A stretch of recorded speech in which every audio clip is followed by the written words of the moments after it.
देश के रुपया में खाना खाएगा, कपड़ा देगा, मेडिसिन देगा। एक दामाद है ये लोग। जल्दी जल्दी भागो, जल्दी जल्दी भागो, नहीं तो जो करना है सरकार करेगा। शुभेंदु अधिकारी का बयान पूरे बंगाल में इस वक्त हड़कंप मचाए हुए है। दरअसल पश्चिम बंगाल से इस वक्त की सबसे बड़ी और हैरत अंगेज खबर सामने आ रही है, जिसने बॉर्डर से लेकर पूरे देश की राजनीति में खलबली मचा दी है। पश्चिम बंगाल में सरकार बदलते ही इलीगल इमिग्रेंट्स यानी घुसपैठियों के खिलाफ एक ऐसी आंधी आई है जिसने बांग्लादेश बॉर्डर पर हड़कंप मचा दिया है। चीफ मिनिस्टर शुभेंदु अधिकारी के सिर्फ एक आदेश यानी उनके खतरनाक 3D फॉर्मूले ने ऐसा असर दिखाया है कि बॉर्डर पर वापस बांग्लादेश लौटने वाले लोगों का एक सैलाब उमड़ पड़ा है। लोग डर के मारे अब खुद अपना बोरिया बिस्तर समेट कर भागते नजर आ रहे हैं। आखिर क्या है ये 3D पॉलिसी और क्यों बंगाल के बॉर्डर इलाकों में अचानक ऐसी अफरा तफरी मच गई है, चलिए आपको पूरी कहानी समझाते हैं। दरअसल नई चीफ मिनिस्टर शुभेंदु अधिकारी ने आते ही साफ कर दिया है कि अब राज्य में किसी भी घुसपैठिए के लिए कोई जगह नहीं बची है। उन्होंने बताया कि 3D फॉर्मूला, जिसका सीधा और साफ मतलब है डिटेक्ट, डिलीट और डिपोर्ट, यानी पहले छांट कर एक एक घुसपैठिए की पहचान करो, उनका नाम सरकारी लिस्ट और राशन कार्ड से डिलीट करो और उन्हें सीधे देश से बाहर यानी डिपोर्ट करो। सीएम ने बिल्कुल साफ लफ्जों में चेतावनी दी है कि जल्दी जल्दी यहाँ से भागो, नहीं तो जो कानूनी कार्रवाई करनी है वो सरकार खुद करेगी। उनका साफ कहना है कि घुसपैठियों को जेलों में बंद रखकर उन्हें मुफ्त का खाना, कपड़े और दवाइयाँ देने का कोई मतलब नहीं बनता। ये एग्जिस्टिंग फॉरेनर्स एक्ट है, कोई नया कानून नहीं है। अरे ये लोग चला जाना चाहिए और उनका बांग्लादेशी जो नागरिक है उनका लेने का जिम्मेदार तो है उनका। तो जब हम लोग यहाँ से बोल रहा था तो अब वहाँ से उनका जो स्पोक्स पर्सन है, मैं देखा था सोशल मीडिया में और यूट्यूब में आया, जो उन्होंने बताया जो बांग्लादेशी है वो तो हम लोग ले लेगा। तो ये सब बांग्लादेशी है, इसको ले लेना चाहिए। लेकिन ये लोग को, पुलिस को हम लोग बता दिया जेल में भेजने का जरूरत नहीं है। देश के रुपया में खाना खाएगा, कपड़ा देगा, मेडिसिन देगा। एक दामाद है ये लोग। जल्दी जल्दी भागो, जल्दी जल्दी भागो, नहीं तो जो करना है सरकार करेगा। इस सख्त आदेश के महज 48 घंटों के भीतर ही मालदा और मुर्शिदाबाद में 2 बड़े होल्डिंग सेंटर शुरू कर दिए गए हैं और वहां पकड़े गए संदिग्ध लोगों को शिफ्ट भी किया जाने लगा है। बस इसी होल्डिंग सेंटर के डर से पूरे बंगाल में एक अजीब सा खौफ का माहौल बन गया है। कोलकाता और उसके आसपास के इलाकों में राजमिस्त्री, होटलों में काम करने वाले और गाँव देहातों में छिप कर रह रहे सैकड़ों बांग्लादेशी नागरिक अब खुद बॉर्डर की तरफ भाग रहे हैं। कायाकल्प योजना एक योजना नहीं, एक विश्वास है। विश्वास उस नए उत्तर प्रदेश का जहां सरकारी व्यवस्था अब उम्मीद जगाती है। कभी उत्तर प्रदेश के गांवों में सरकारी स्कूलों की दीवारें टूटती थी, बरसात में छत टपकती थी, अस्पतालों में सुविधाओं का नाम नहीं था। बच्चे सपने तो देखते थे लेकिन उन सपनों को पूरा करने का माहौल नहीं था। क्या सरकारी स्कूल में उनके बच्चे का भविष्य सुरक्षित है? क्या गाँव के अस्पताल में सही इलाज मिलेगा?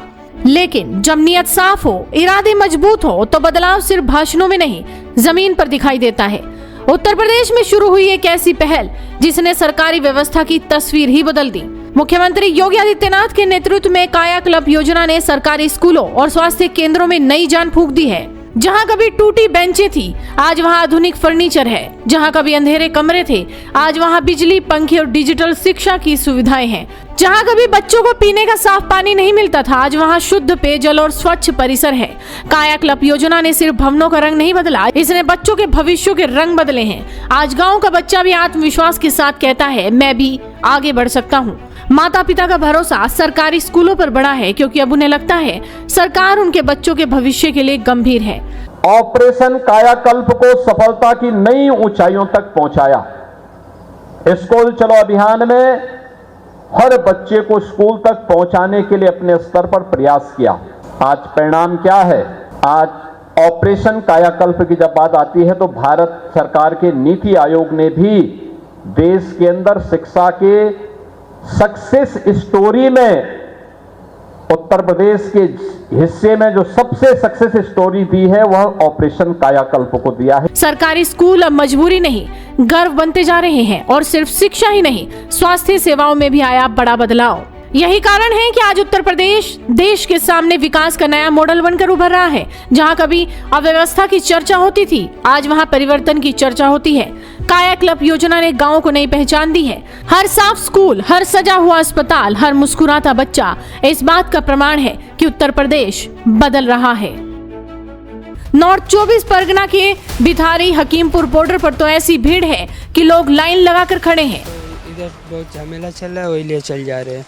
झमेला चल रहा है मतलब कैसा? और सब कोई को रहने नहीं दे रहा है, हम लोग को काम धाम नहीं मिल रहा है, हम लोग चल जा रहे हैं। आप रहने वाले कहाँ के हो? हम लोग बंगाल का है।